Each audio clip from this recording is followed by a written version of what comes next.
started dating at 13 because I thought it would be cool. I'd never actually been attracted to someone before, just the idea. Dating him was no different.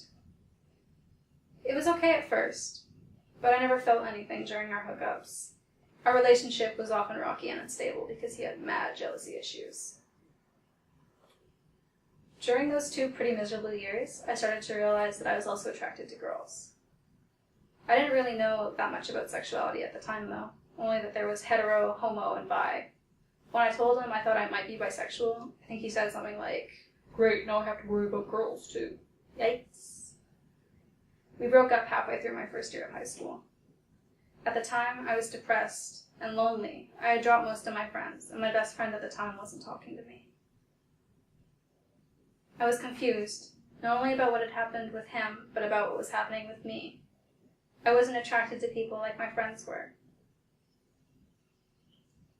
Porn had become the only way I could begin to fathom what my friends were describing to me. I began to use masturbation as a way to make myself feel better and feel less different. Turns out orgasms are a great antidepressant, especially after like 7. I started thinking maybe I was asexual. Not that I knew what asexuality was at the time. I just knew that there were people who went their entire lives without being sexually attracted to people. And I was kind of like that. I was too disconnected from the rest of the world to even begin to look at people. Eventually I realized I didn't have any friends, and I thought, well, maybe I'll talk to some people and actually engage them for the first time in a long time. One of those people is now my girlfriend. Getting to know her was the first rush that I had ever felt. I was actually into someone for the first time. For the first time, I could understand what my friends had been describing to me. I actually began to enjoy physical contact for the first time ever. So after thinking I was straight, and then bi, and then asexual, I started thinking, well, maybe I'm a lesbian. And after thinking, well, maybe I'm a lesbian, for a while, I started to realize it didn't fit me as well as I thought at first. I realized I could also be attracted to a whole spectrum of different people, regardless of how they identified or what body parts that they had.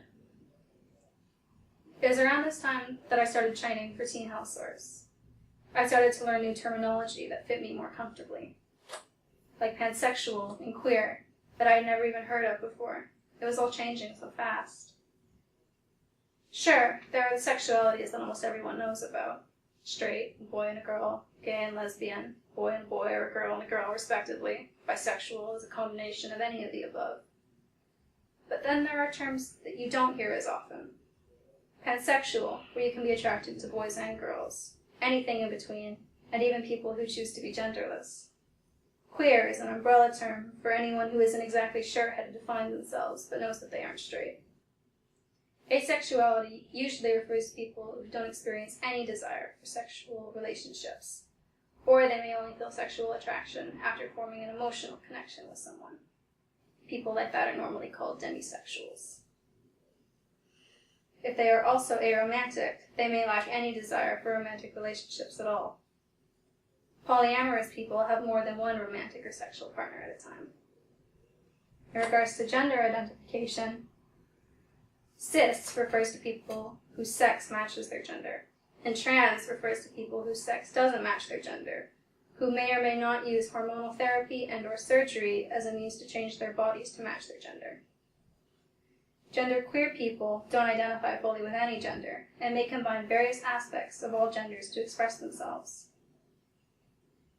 I never thought about how much meeting people like me would help me become comfortable with myself. People who are confused about sex or relationships or sexuality, everything. People who also knew what it is like to not know how to identify themselves when their sexuality only seems to be changing. Now I know that that's called sexual fluidity. I'm not afraid of trying to understand my changing identity. Nobody stays the same forever. And I finally realized that change is normal. This is my story. What's yours? Have questions about sex, puberty, or relationships? Get the facts you need straight from the source.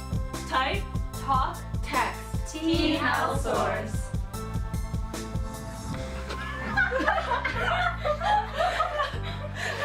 I'm